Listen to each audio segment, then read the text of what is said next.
I'm in mourning for my life. I can't answer that question. That's a trick question.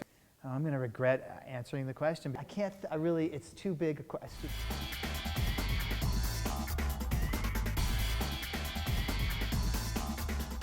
Hi, I'm Sam Gregory, and I'm from Denver, Colorado. Finally. I grew up primarily in California, but bounced around a lot. When I was young, I was born in Connecticut, moved to California, moved back to Connecticut, moved to Japan for a couple of years. I'll tell you what I learned at Dartmouth. Dr. Seuss went there. And when you're a freshman, they give you green eggs and ham. I came into Denver since '92 to do shows at Denver Center, and I'd come in to do a show. And even back then, I really fell in love with the city. It's a perfect sized city for me. This is a city where you can see a major sporting event, get to it on your bike, walk to the Rockies, see any national tour that comes through in a major venue. There's film festivals, all of that, but yet you can't really get that lost.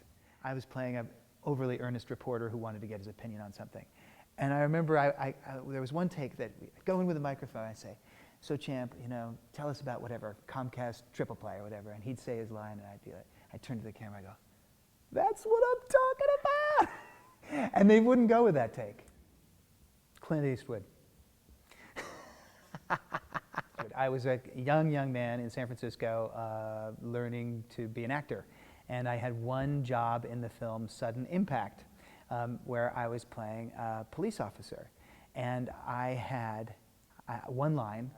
One of the ones that people responded most to was 39 Steps, in which I played Richard Hannay.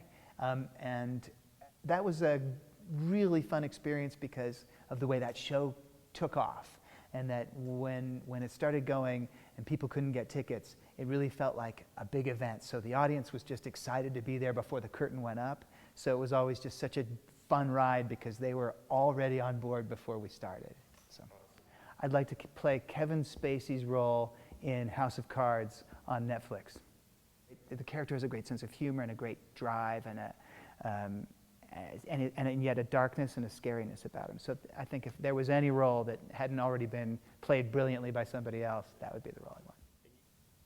I think Stanislavski and I would be friends, but I'm not sure Chekhov and I would be friends because I think I'm a mental midget and he would be bored quickly.